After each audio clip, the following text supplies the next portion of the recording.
this should have been topic number 1. What is FMT and how is it done?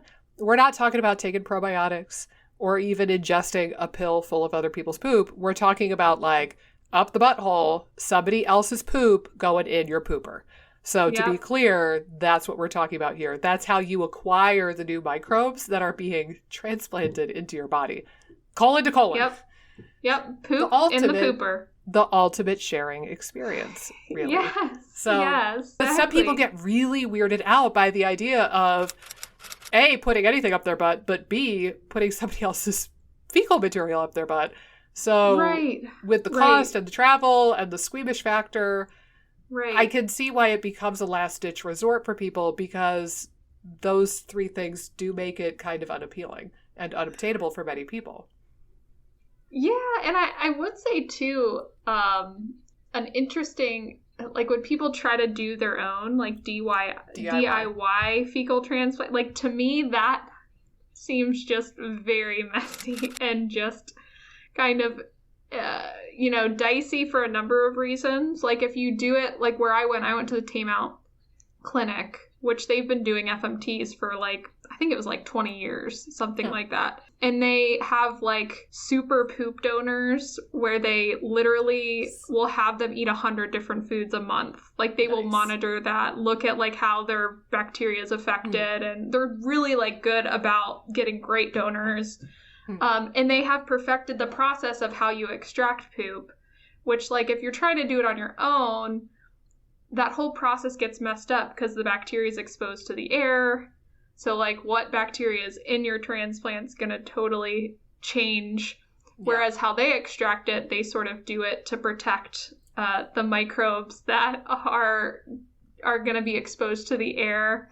And the $1 million question, and probably why you get a lot of emails about this, is do you feel like it helped you? And do you think that that has stuck with you now years down the road?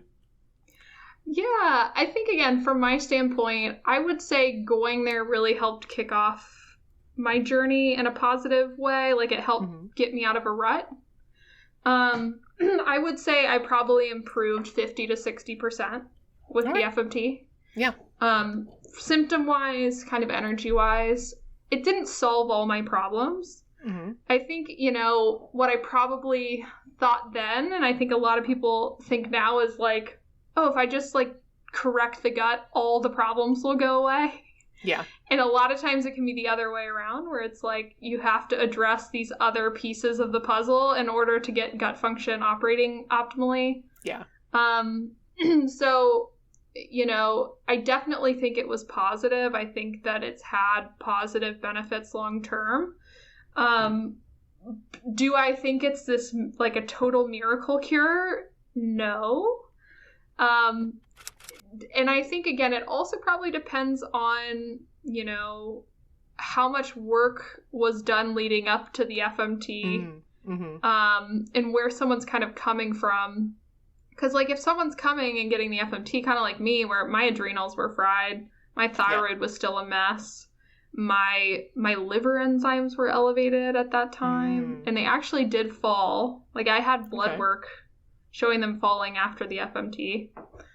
So there was just a lot going on still in different systems that I think once I when I got back, it was like, okay, this sort of helped with some imbalances that were going on, but I still have these other issues that are still probably affecting digestion somewhat. Yeah. In other aspects of my health. So from my standpoint, again, I felt like it was very helpful for me.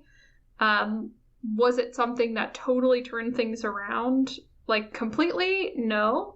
But, and I would say, too, I've seen mixed results from other people that have gotten it. Some people didn't really get much benefit at all, which, I mean, would be a big letdown, I feel like, if you, like, traveled to another country.